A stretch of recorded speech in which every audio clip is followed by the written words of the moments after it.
Edit, please don't be mad, she sobbed. Hiding the silver pup, the Alpha King fell to his knees. Why was she so terrified that the Alpha King would be angry when he discovered the silver pup? And what could make a powerful Alpha King fall to his knees instead of responding as she feared? Hello, everyone, and welcome back to the channel. Before we begin, please subscribe and turn on notifications so you never miss another emotional Alpha King romance filled with mystery, hidden truths, and unforgettable choices. Thank you for continuing to watch, support, and share these stories with us. Your encouragement truly means so much.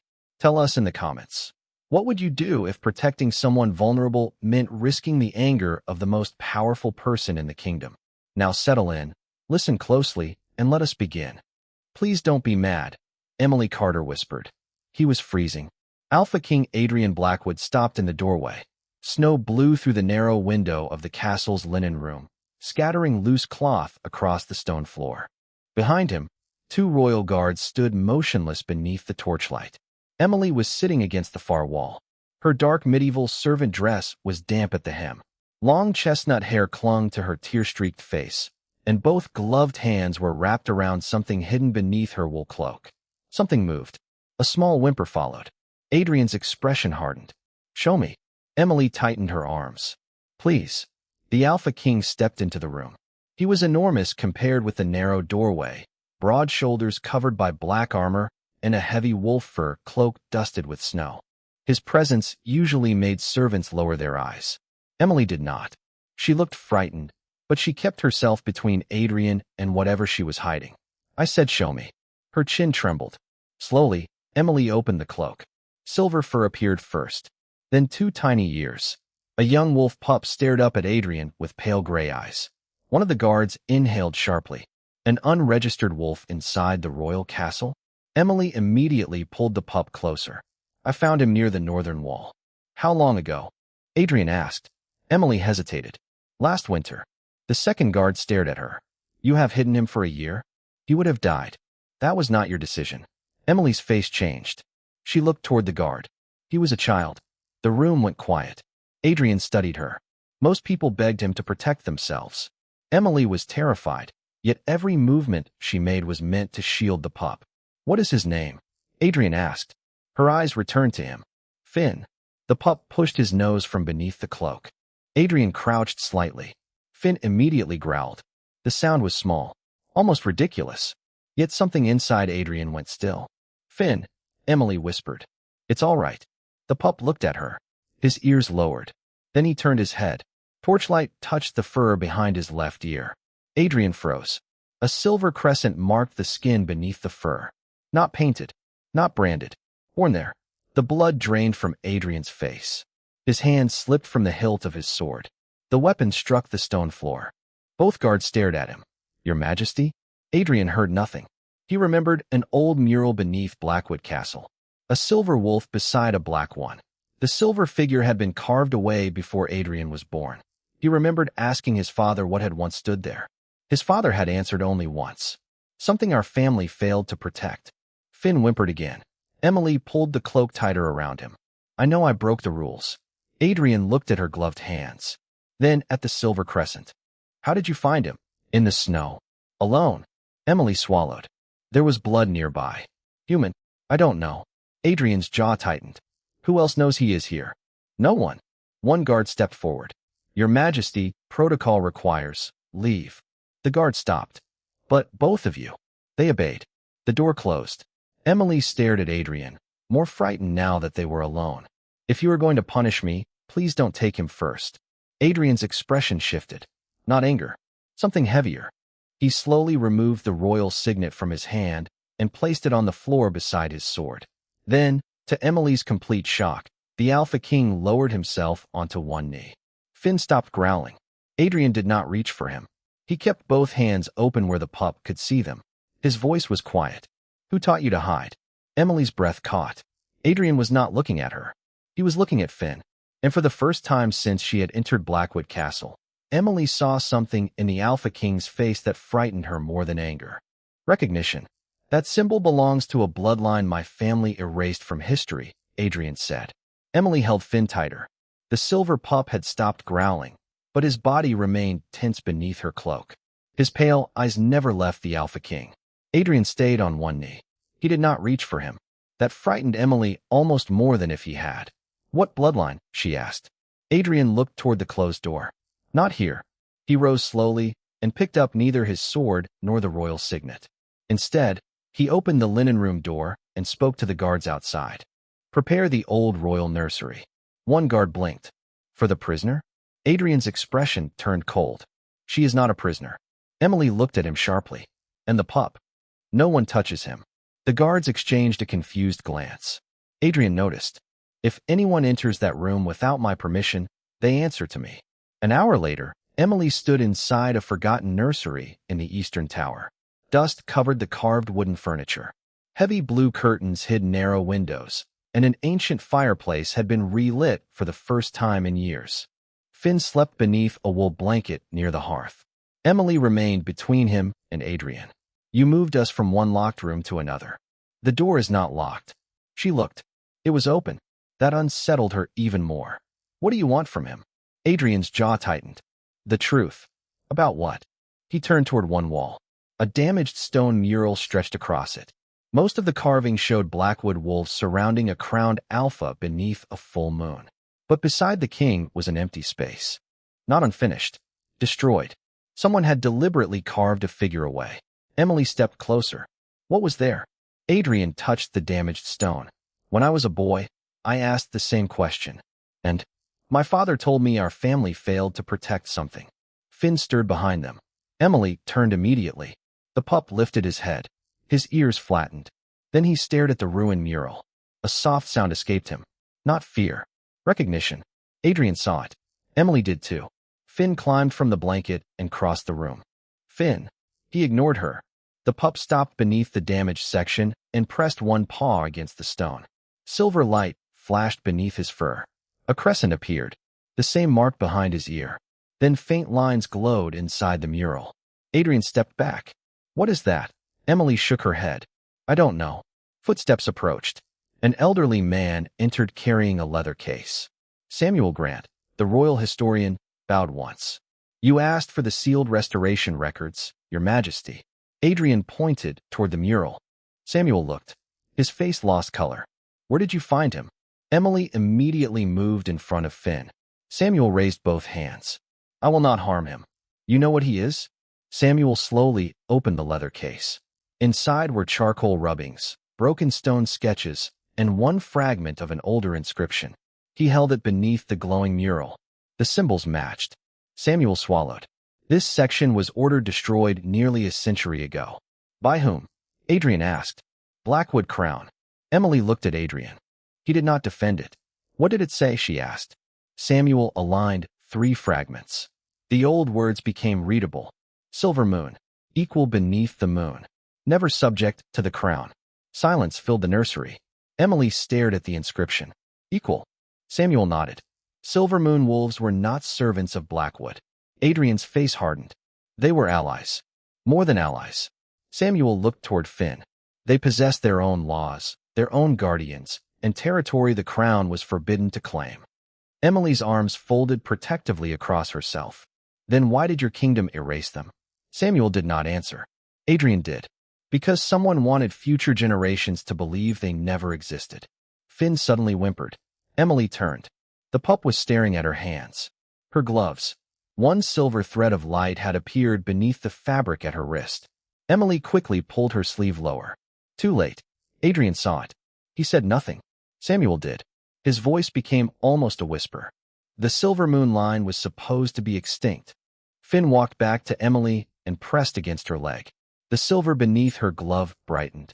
Samuel stared at her. "Unless the last guardian survived." "Take off the gloves," Margaret Reed said softly, "or we may never understand why the pup chose you." Emily's hands tightened at her sides. The old royal nursery had grown silent. Finn lay beneath the wool blanket near the fire, but his breathing had become shallow. The silver crescent behind his ear pulsed faintly, matching the light beneath Emily's sleeves. Adrian stood several steps away. He had ordered the guards outside. Samuel had taken the ancient records to the adjoining chamber. Only Margaret remained with them now. Emily shook her head. No, Margaret did not move closer. Emily, Finn has a fever. I know. The silver markings are spreading. I said no. Adrian watched her carefully. You do not have to explain anything you are not ready to explain.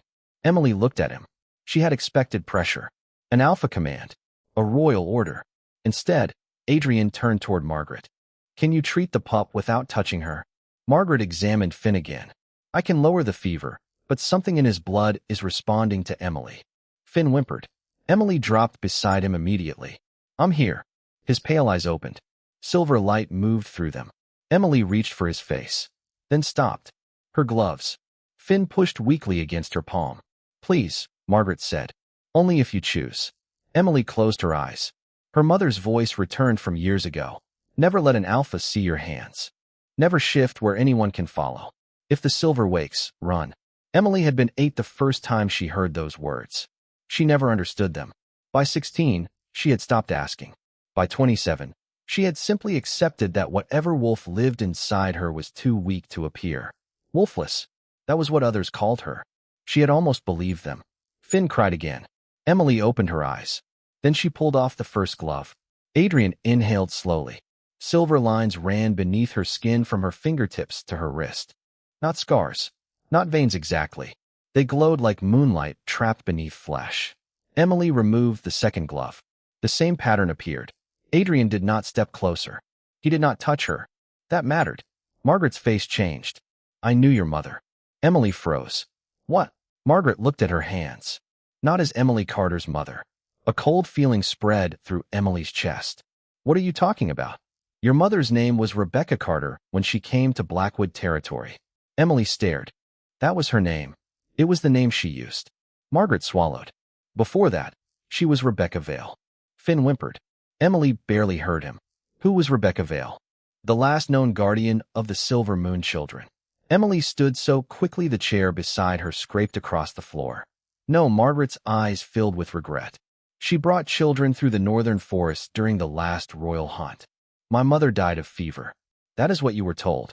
Emily stepped backward. Adrian's expression hardened. Royal hunt. Margaret looked toward him. Your Majesty, not every decree carrying the crown seal came from your father. Emily's anger turned toward Adrian. You knew there were hunts? No, your family erased them. I know.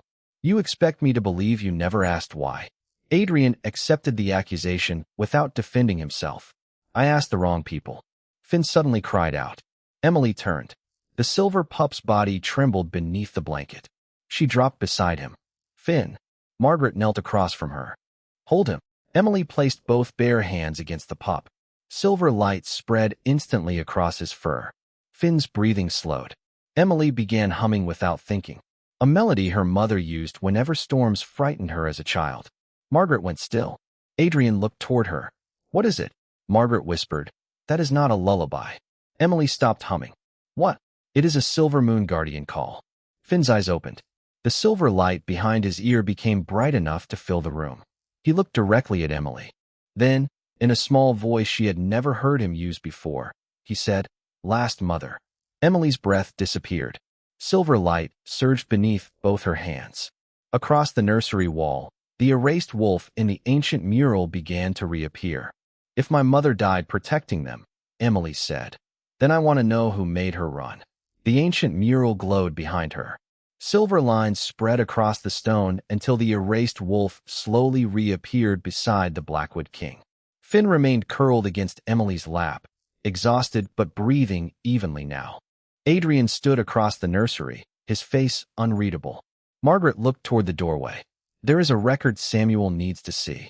Emily's eyes narrowed. What record? Margaret hesitated. One your mother begged me never to open unless the Silver Moon line returned. Adrian spoke quietly. Then we open it. Emily looked at him. No, he stopped. This is not your family's secret to uncover first. For a moment, the Alpha King said nothing. Then he nodded. You are right. That answer unsettled Emily more than resistance would have.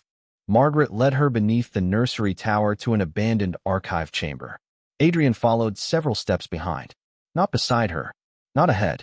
Samuel was already waiting near an iron cabinet built into the wall. He placed an old silver key in Emily's hand. This belonged to Rebecca Vale. Emily stared at it. My mother? Samuel nodded. She left instructions that only her daughter could open the final compartment. Emily inserted the key. The lock released. Inside lay a weathered leather journal, a broken hunting horn, and a transport ledger. Emily touched the journal first. Her mother's handwriting covered the opening page. If Emily ever reads this, then hiding failed. Her throat closed. She turned the page. Rebecca described moving Silver Moon children through the northern forest during secret hunts conducted under royal authority. Emily's hands began to shake. How many? Samuel opened the transport ledger. 12 children were moved during the final recorded evacuation. Did they survive? No record says. Adrian stepped closer to the table. Emily immediately looked at him. He stopped again. Read it yourself, he said. She did. 12 names.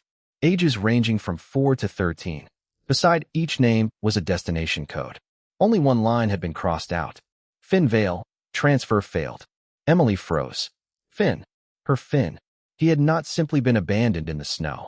Someone had been moving him. Someone had been hunting him. Margaret lifted the broken horn. A silver crest remained carved into its side. Adrian's expression changed. House Hale. Emily looked at him. You recognize it? Yes. The royal hunts belong to your family.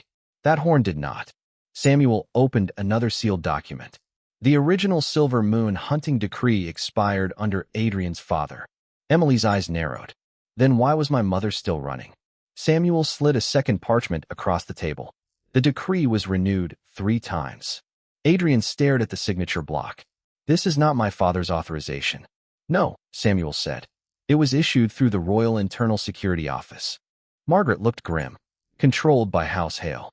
Emily understood before anyone said the name. Victoria. Adrian's jaw tightened. She has advised the crown for 12 years. And before that, her father held the same office. Emily opened her mother's journal again. One sentence had been underlined twice.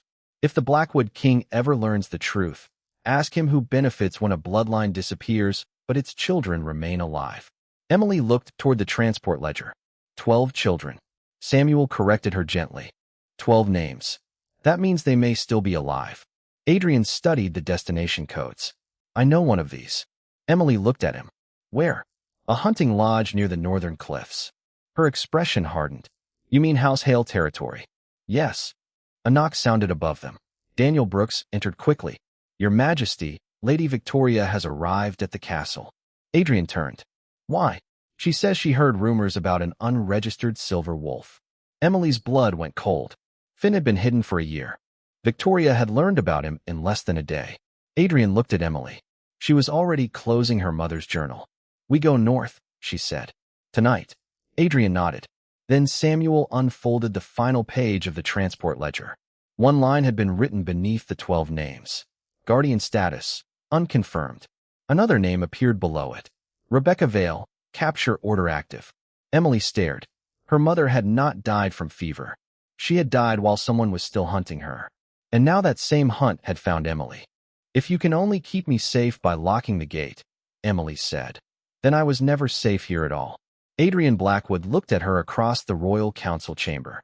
Victoria Hale stood near the long table, dressed in dark crimson velvet, one hand resting beside a stack of sealed decrees. Around her, 6 council alphas watched Emily as if she were no longer a seamstress, as if she were evidence. Finn remained hidden upstairs with Margaret.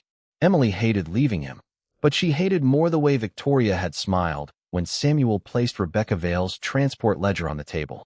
12 missing Silver Moon children, Victoria said. And now one of their guardians has been discovered inside the royal castle. Emily's jaw tightened. I am not their guardian. Your blood says otherwise. Adrian's expression darkened. Victoria continued. Until we know where the remaining silver wolves are hiding, Emily Carter must remain under royal supervision. Supervision? Emily asked. Victoria met her eyes. Protective custody. Emily almost laughed. My mother died under words like that.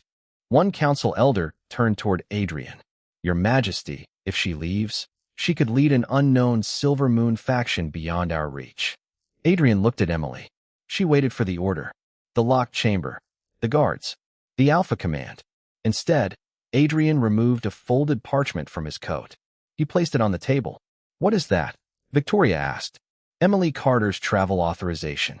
Silence followed. Victoria's face changed. You cannot be serious. Adrian added a second document. Royal supplies.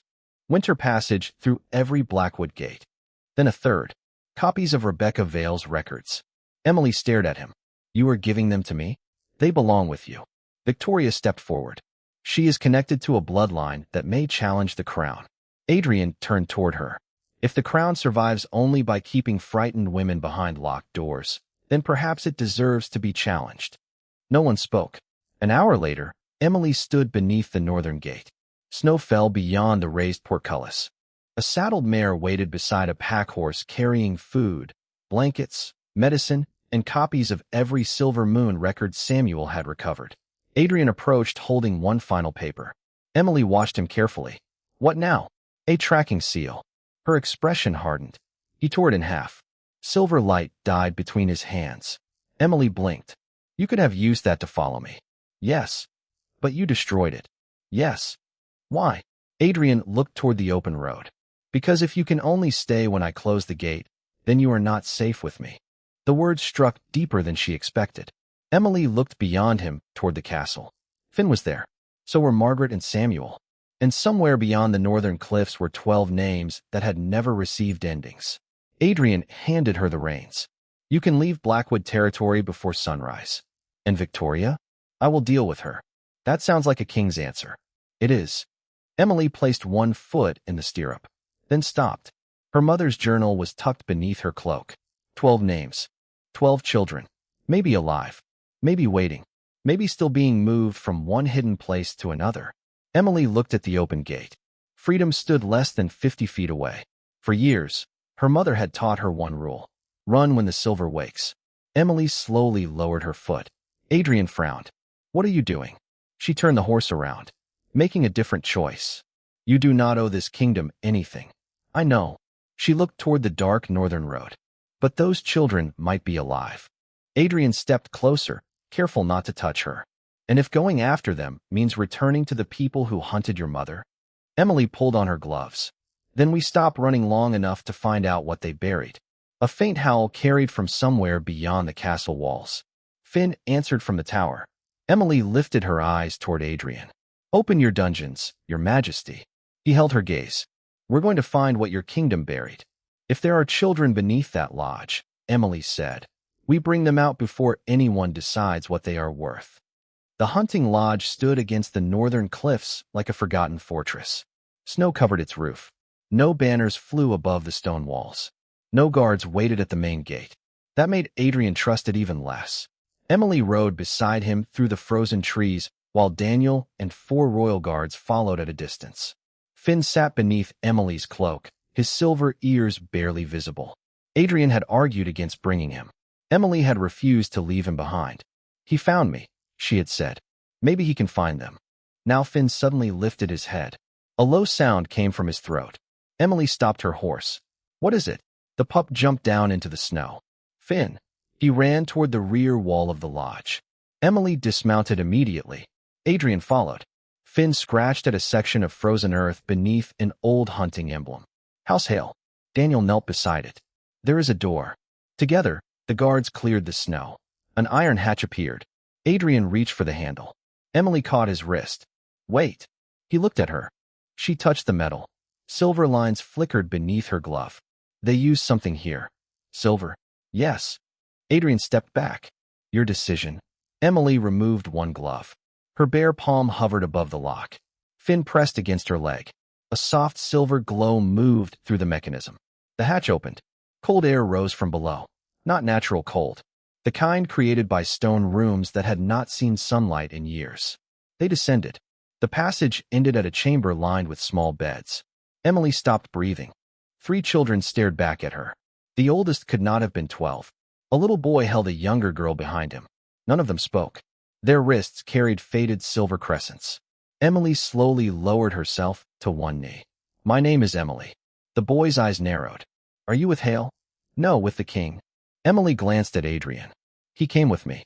The boy looked terrified. Adrian understood. He removed his sword, then his royal cloak. Then he stepped backward into the passage. I will stay here. Emily looked at him. He nodded once. The children watched. Emily moved closer. "We found your names." The little girl whispered, "All of us." 12. Her face changed. There were 12 before. Emily's stomach tightened. "Where are the others?" The boy pointed toward another corridor. "They move us when we get older." "Where?" "We don't know." Finn stepped from behind Emily. Every child froze. The little girl's eyes widened. "A silver pup." Finn approached carefully. Then he made a sound Emily had never heard before. Not a bark. Not a cry. A howl. Pure. Silver. The sound traveled through the stone beneath them. For one heartbeat, nothing answered. Then the forest above erupted. One howl. Then 5. Then dozens. Adrian looked upward. Daniel gripped his sword. "What is happening?" Emily climbed the stairs. Outside, shapes moved between the trees. Wolves. Large ones. Old ones. Their coats ranged from gray to black, but each carried some trace of silver beneath the moonlight. They did not approach Adrian. They did not answer his alpha presence. Every wolf looked toward Finn, then toward Emily. Her uncovered hand began to glow. She stepped into the snow. One ancient gray wolf emerged from the trees. Scarred. Massive. Older than any wolf Emily had ever seen. Adrian moved instinctively toward her. Emily raised one hand. "Wait." The wolf stopped before her. Emily's heart hammered. She expected teeth. A growl. Anything. Instead, the ancient wolf lowered its head. Then it bent its front legs. Kneeling. Emily stared. "I didn't command you." The wolf looked up. That was the point. Behind her, Adrian understood it too. The Silver Moon wolves had never disappeared. They had hidden, just as Emily had, just as Finn had. Across the mountains, far inside Blackwood Castle, a silver mirror flickered to life. Victoria Hale watched the image of Emily standing before the kneeling ancient wolf. Her smile disappeared. "So," she whispered.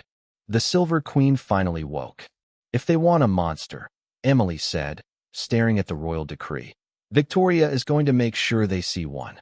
By sunrise, every major alpha in Blackwood territory had received the same message. Silver Moon has returned. The king has been compromised. The throne is in danger.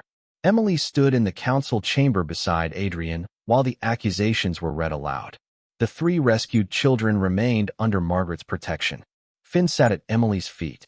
For now, across the long Blackstone table, 12 regional alphas watched her with open suspicion. One pointed toward Adrian. "Since meeting her, you have opened sealed archives, released royal prisoners, entered Hale territory, and refused to detain a bloodline once classified as dangerous." Adrian's expression remained controlled. Because the evidence justified those decisions. Or because she influenced you. Emily felt Finn press closer to her leg. Another alpha held up a parchment. "The Silver Moon wolves answered her in the forest." "They recognized her," Adrian said. "That is worse." Murmurs moved through the chamber. Emily looked toward Adrian. His alpha presence was building. She could feel the instinct in him. Command them. Silence them. In the argument, Emily caught his gaze. "Don't."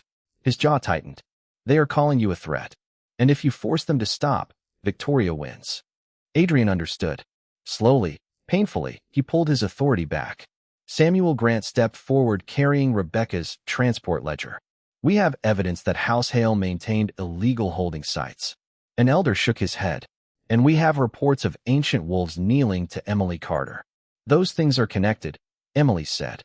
"According to you." The chamber doors opened. Victoria Hale entered. No guards accompanied her. She did not need them. She carried a black parchment sealed with red wax. Emily's stomach tightened. Victoria smiled.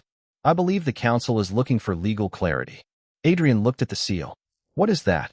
"The Silver Moon Emergency Hunting Decree." Samuel went pale. "That law expired decades ago." "The original decree did." Victoria placed the parchment on the table. "This renewal was never repealed." Adrian took it. His expression changed as he read. "Any Silver Moon wolf believed capable of threatening alpha sovereignty may be detained pending tribunal." Victoria looked directly at Emily. "And any guardian protecting such wolves may be charged with treason." Emily's hands curled. "You kept this law alive. I preserved the kingdom. You hunted children. I prevented rebellion." Finn growled. Victoria's eyes dropped toward him. The sound was enough. Several council guards moved.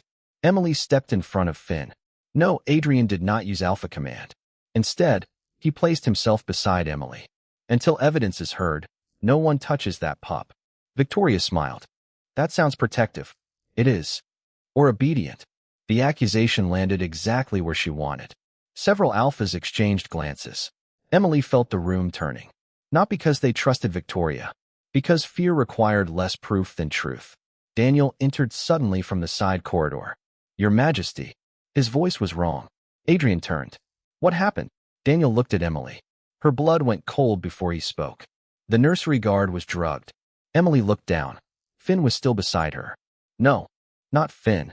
She understood. The other entrance. Daniel nodded. A decoy pup was left in the blanket. Emily spun toward the silver shape at her feet. It flickered. Magic. The illusion vanished. Empty floor. Her breath stopped. Finn. Victoria's face revealed nothing. That was worse than surprise. Emily crossed the chamber. Where is he? Victoria stepped backward. You should ask the tribunal. Adrian's voice became deadly quiet. Victoria. She produced a silver viewing crystal. Light spread above it. Finn appeared inside a circular stone hall. Royal Moon Tribunal. A chain lay beside him. He was frightened, but unharmed. For now. Emily's hands began to glow beneath her gloves. Victoria watched. There. That is what they need to see. Emily forced the silver down. When? Tonight. Victoria turned toward the council. Let every alpha witness what happens when silver moon blood is placed under lawful judgment. Emily looked at the image of Finn. He pressed himself against the stone floor.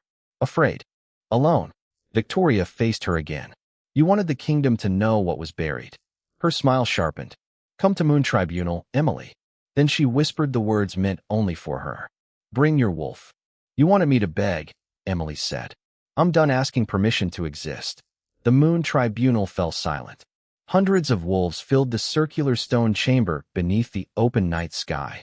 Alpha banners hung from the upper balconies, and silver torches burned along the walls. At the center of the floor sat Finn. Small, terrified. A thin ceremonial chain rested beside him. Emily saw red. Adrian stood 3 steps behind her, dressed in black armor beneath his royal cloak. He did not touch her. He did not move ahead of her. This was her choice. Victoria Hale waited beside the tribunal platform. You came. Emily's eyes stayed on Finn. Release him. Victoria smiled. First, let the kingdom see what you are. She turned toward the assembled alphas.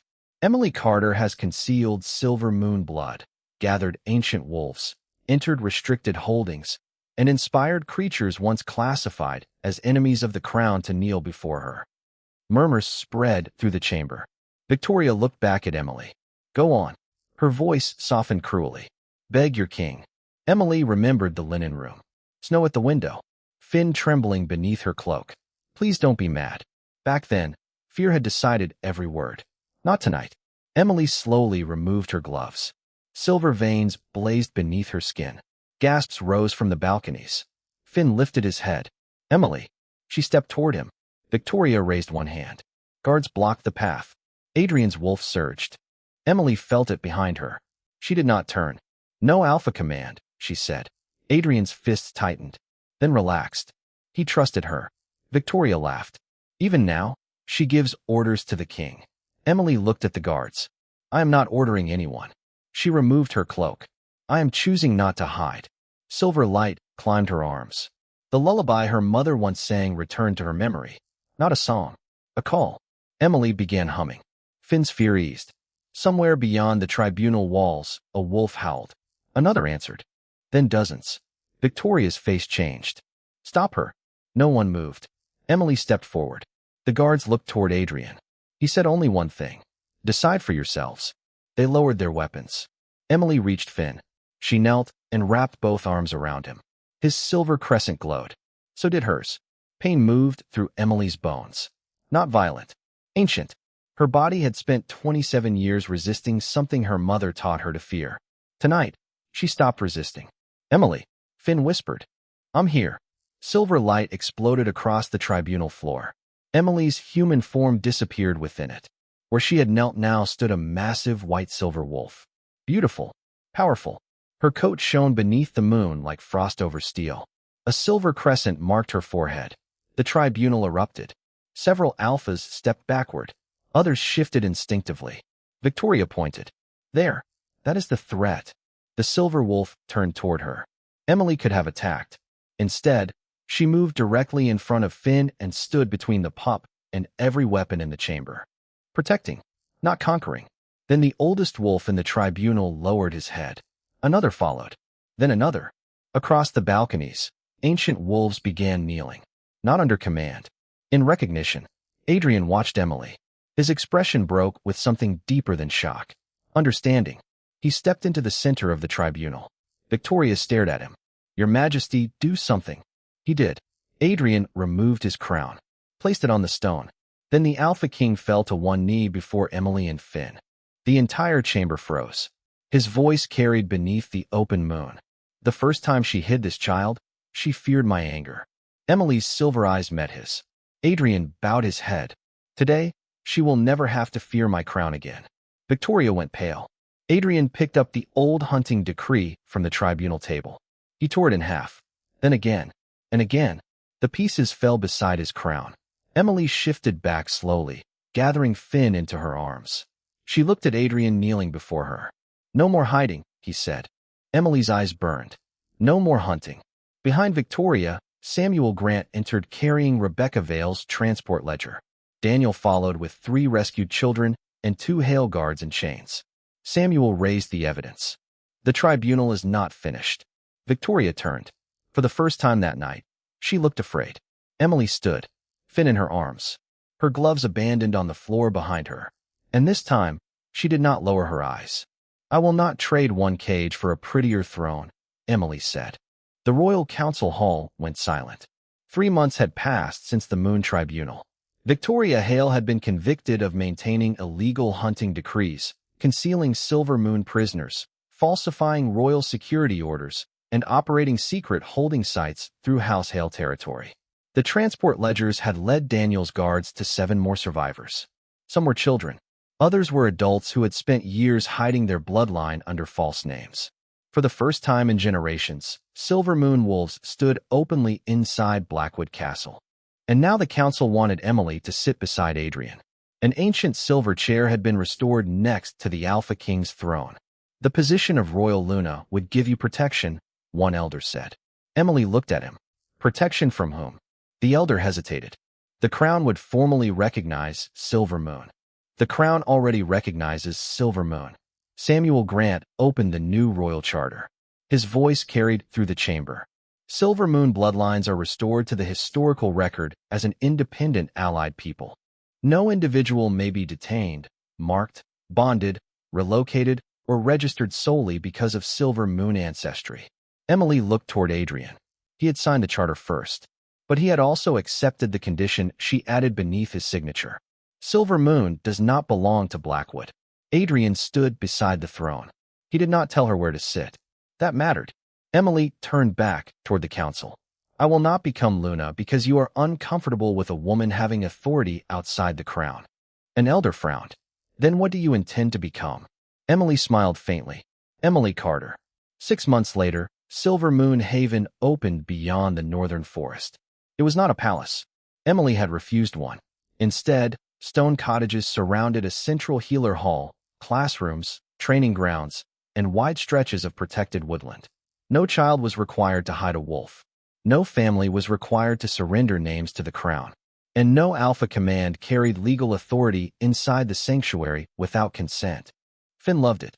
He spent most mornings racing through the snow with other young wolves, and most afternoons pretending he was not listening to Margaret's lessons. Emily's old gloves hung inside the sanctuary archive beneath Rebecca Vale's journal. A small plaque rested beside them. "She hid so others could survive. We remember so no one has to hide again." Emily stood before the display one winter morning when Finn ran inside. "Emily," she turned. "What happened?" "The king is breaking the wall." Her expression changed. "He is doing what?" Finn grabbed her hand. "Come see." Outside, workers were removing an entire section of the eastern boundary. Adrian stood among them without his crown, wearing a dark medieval coat over plain black clothing. Emily crossed the snow. "What are you doing to my sanctuary?" Adrian looked toward the half-demolished wall. "Improving it." "By removing it." "Only part." Emily folded her arms. "You are going to explain that." He pointed beyond the workers. A second road had been built through the forest. It did not lead toward Blackwood Castle. It led away from Blackwood territory entirely. Emily stared.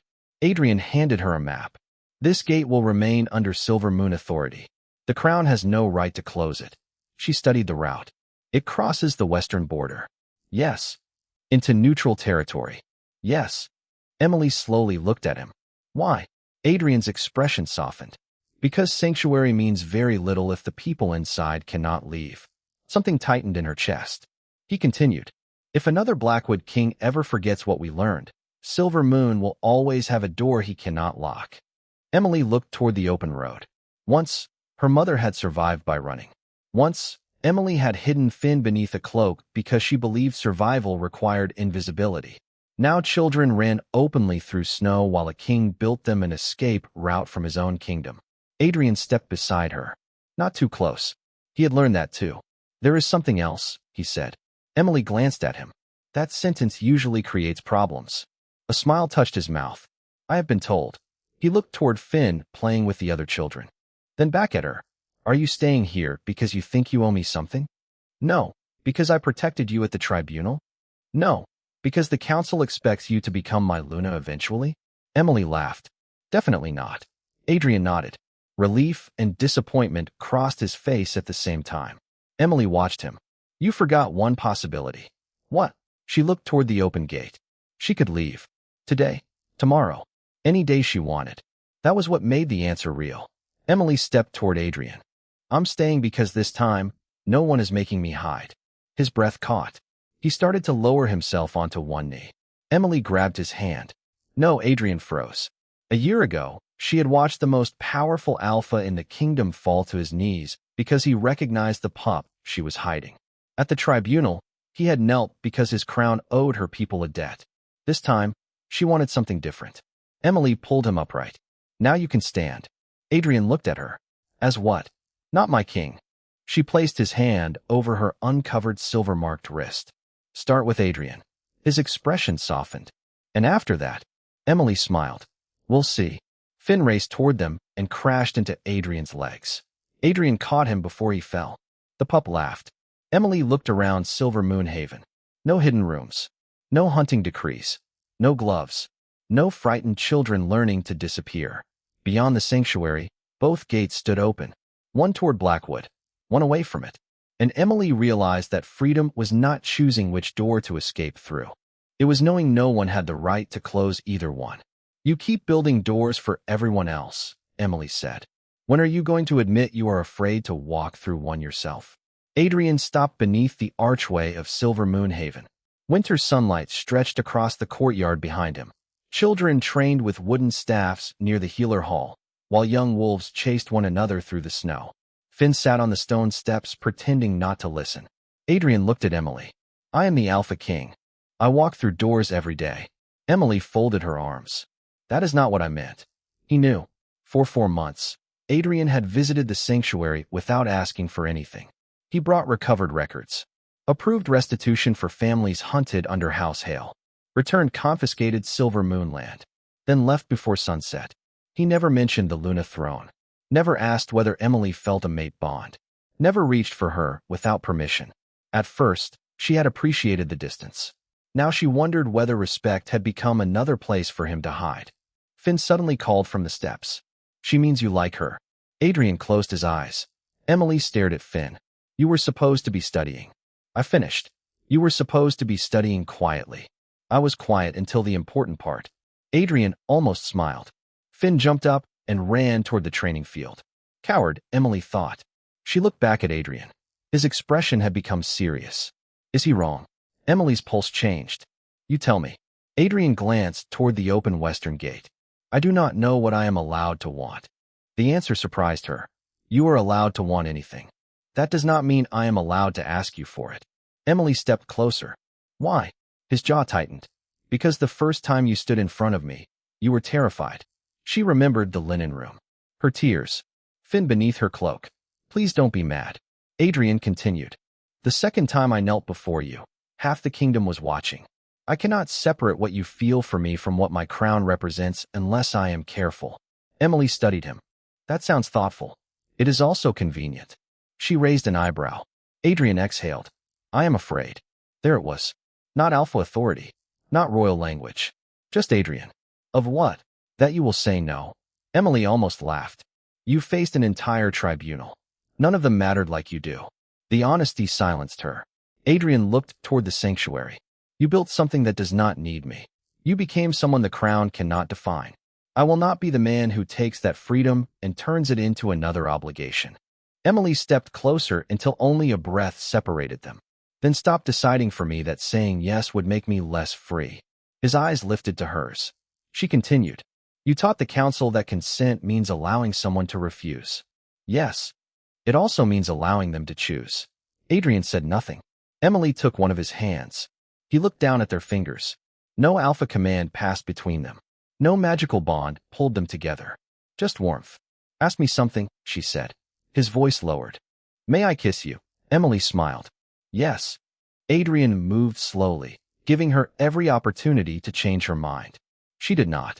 Their first kiss was gentle. No silver light exploded. No wolves bowed. No prophecy awakened. Nothing happened except Emily's hand tightening around his. When they separated, Adrian rested his forehead against hers. That was less dramatic than the tribunal. Good. I thought kings were supposed to be impressive. You are not here as a king. He smiled. Adrian then. Adrian. A howl suddenly rose from the eastern watchtower. Not playful. Warning. Emily pulled away. Daniel rode through the open gate at full speed. Adrian's expression changed instantly. What happened? Daniel dismounted. We found another Hale transport site. Emily's stomach tightened. How many children? Daniel looked at her. None.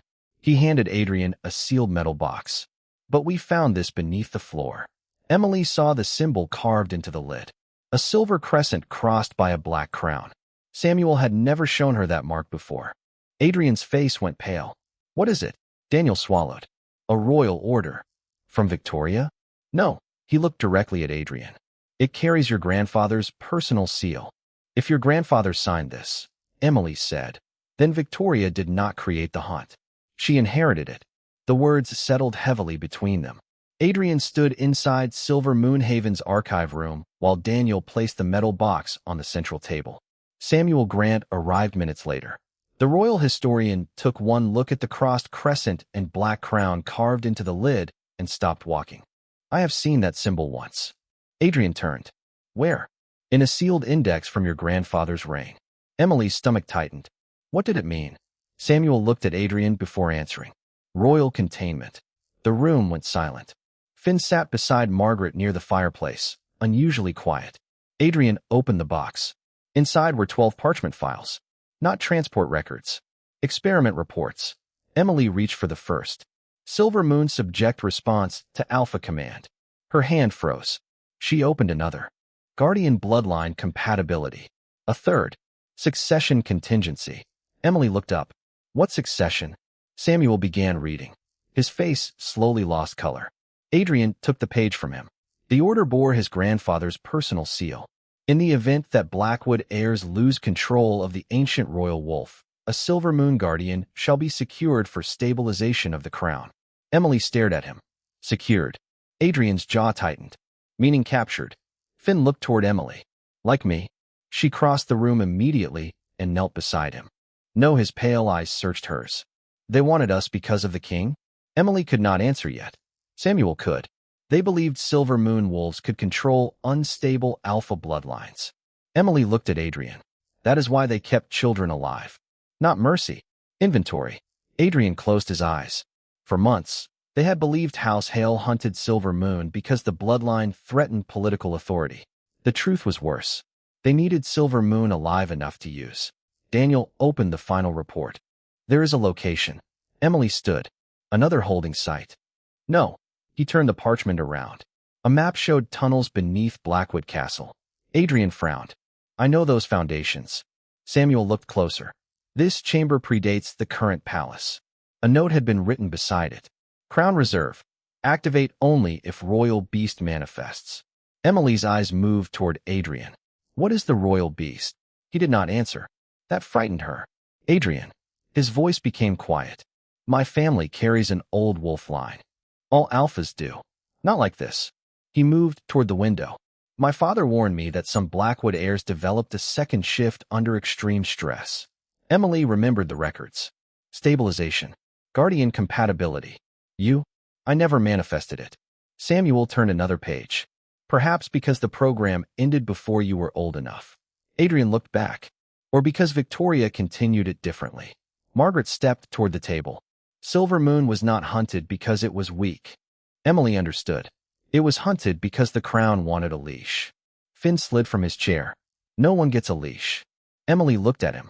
The simple words struck harder than the reports. Adrian walked to Finn and crouched.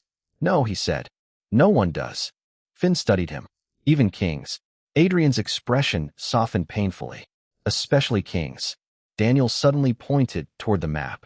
There is something else. A passage connected the hidden chamber to the old royal nursery. Emily felt cold move through her. The room where she had first revealed her silver hands. The room where Finn had awakened the erased mural. Samuel whispered. The nursery was not built for royal children. Adrian looked at him. What was it built for? Samuel unfolded the oldest architectural note. One line remained legible. Silver Guardian Observation Wing. Emily stared at the words. Every memory of that room changed. The fireplace. The sealed walls. The destroyed mural. The hidden records. It had never been forgotten. It had been disguised. Finn moved closer to Emily. She took his hand. Adrian reached for his sword. We go back to the castle. Emily looked at him. To search your family's chamber? No, his face hardened. To open it publicly. Samuel frowned. Your Majesty, if the council learns what your grandfather authorized, they should. It could damage the legitimacy of the crown. Adrian looked at Emily. Months earlier, he might have protected the throne first. Not now. Then the crown can survive the truth, or it does not deserve to survive at all. A bell suddenly rang outside. Once. Twice. Then 5 times. Margaret went pale. That is the sanctuary emergency signal. Emily ran toward the window. Silver Moon families were gathering in the courtyard. At the eastern gate stood a rider wearing Blackwood colors. He held a royal document above his head. Daniel swore. What is that? Adrian looked at the seal. His expression turned dangerous. That is my grandfather's emergency authority. Emily's voice went cold. Your grandfather is dead. The rider unrolled the decree. His voice carried across Silver Moon Haven. By dormant royal succession law, Silver Moon Sanctuary is hereby placed under temporary crown control. Emily looked at Adrian. He had not signed it. Someone had just awakened a law older than Victoria. And this time, the enemy was not hiding behind House Hale. It was hiding inside the throne itself. If the throne can claim us without the king's consent, Emily said, then the throne is the problem. The courtyard of Silver Moon Haven went silent. The royal rider still held the dormant decree above his head. Behind him waited 12 Blackwood soldiers. None looked comfortable. Adrian stepped forward. Who activated that law? The rider swallowed. Royal succession protocol, Your Majesty. That is not a person. The order was released by the Crown Archive. Samuel Grant pushed through the gathering crowd. That is impossible. Dormant laws require a living authority. The rider lowered the parchment slightly. This one does not.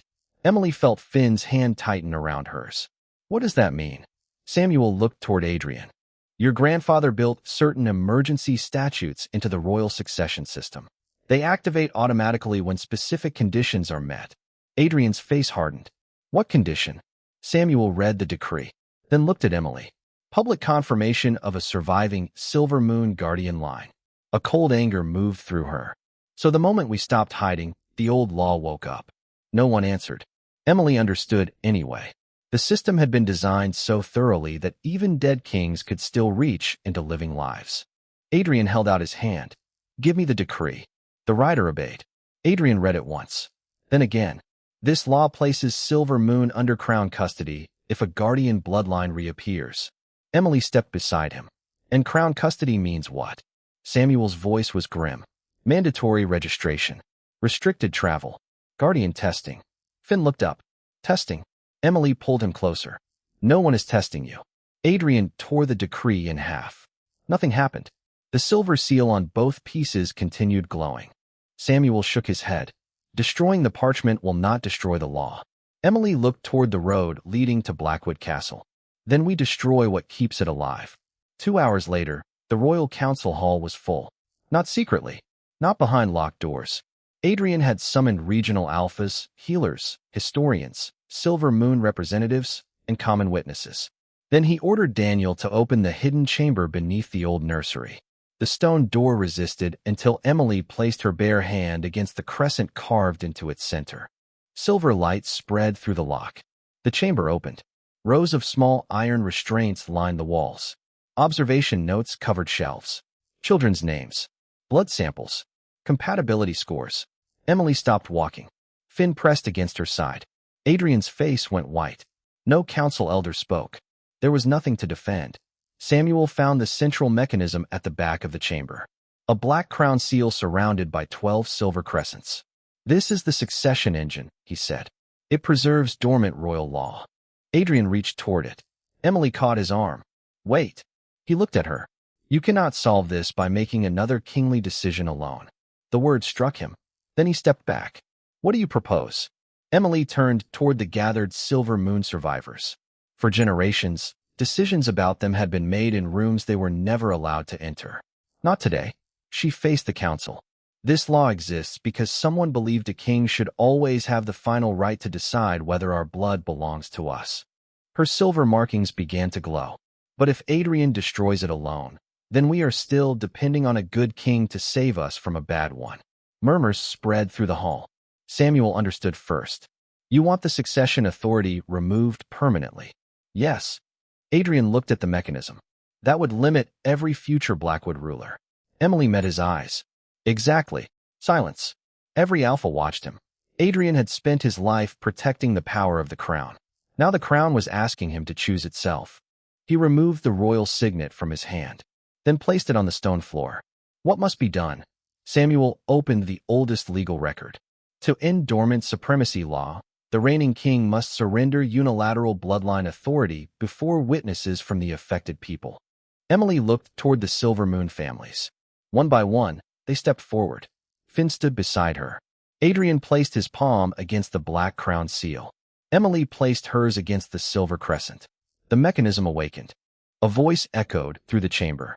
Royal authority requires guardian compliance. Emily's jaw tightened. No, the silver light surged. The voice repeated. Compliance required. Adrian looked at Emily. He did not command. He did not ask her to endure it. He turned his hand over beneath the seal. Then reject the crown. Emily pressed her palm harder. We do. Every Silver Moon survivor behind her repeated the words. We do. The chamber shook. Cracks spread through the black crown symbol. The ancient mechanism screamed, then shattered. Every glowing royal decree in the council hall went dark. The dormant law was gone. Not suspended. Not forgiven. Gone. Adrian stepped away from the broken seal. Samuel stared at the dead mechanism. Your Majesty, no future Blackwood king will ever be able to restore that authority without Silver Moon consent. Adrian looked at Emily. Good. Finn tugged her sleeve. Does that mean nobody can make us hide again? Emily knelt beside him. It means no crown can legally force you to. Finn considered that. Better. She smiled. Adrian walked toward them. He stopped before Emily. No throne.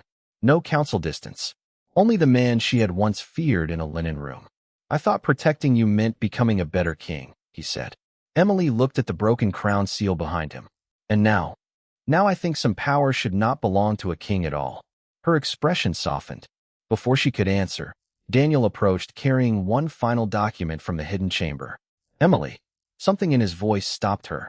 He handed her the page. At the top was Rebecca Vale's name. Below it, final guardian transfer, child designation, Emily Carter. Emily stopped breathing. Adrian read over her shoulder. Samuel whispered, Your mother did not only hide you from the hunt. Emily turned the page. One final handwritten line remained. If my daughter ever returns to this chamber, tell her the Silver Moon was never meant to have a queen. Emily stared at the words, then at the people waiting behind her. The line continued. It was meant to have a choice. The Silver Moon was never meant to have a queen. Emily read aloud. It was meant to have a choice. No one in the hidden chamber moved. Rebecca Vale's final words rested beneath Emily's fingertips. For months, wolves had called her guardian. Some had called her Silver Queen. Victoria had feared that title. The council had tried to build a throne around it. Emily finally understood why her mother had rejected all of them. Silver Moon had not survived generations of hunting just to exchange one ruler for another. Emily turned toward the survivors gathered behind her. "I will not be your queen." A murmur passed through the chamber. Finn frowned. "Then what are you?" Emily looked at him. "Someone who gets one vote." Samuel almost smiled. Adrian did. 1 year later, Silver Moon Haven no longer belonged to Emily. That had been her first decision. A council of healers, parents, elders, and young adult wolves governed the sanctuary together. Leadership rotated every 2 years. No bloodline inherited authority. Emily still worked there. She taught newly discovered Silver Moon children how to understand their shifts without fearing them. Margaret trained healers. Samuel rebuilt the history archive. Daniel helped locate the last families displaced by House Hale. And Finn grew faster than anyone was prepared for. He was standing on the sanctuary roof when Emily found him one spring morning. "You are going to fall. I'm a wolf. You are also 12 feet above the ground." Finn considered that. Good point. He climbed down. Across the courtyard, Adrian had arrived without a royal procession. He wore no crown. Emily noticed he had made that a habit here. Finn noticed something else. He brought flowers. Emily glanced toward Adrian. "He did. For you. That appears to be the danger." Finn grinned and disappeared toward the training yard. Adrian approached. "Was that laughter at my expense?" "Almost certainly." He handed Emily the flowers. Wild silver bells. Her mother's favorite. Emily's expression softened. "You remembered. I listen occasionally." Dangerous habit for a king. Apparently. They walked toward the eastern gate. The second road Adrian had built remained open beyond it, leading toward neutral territory. No Blackwood guard controlled the crossing. No royal seal could close it.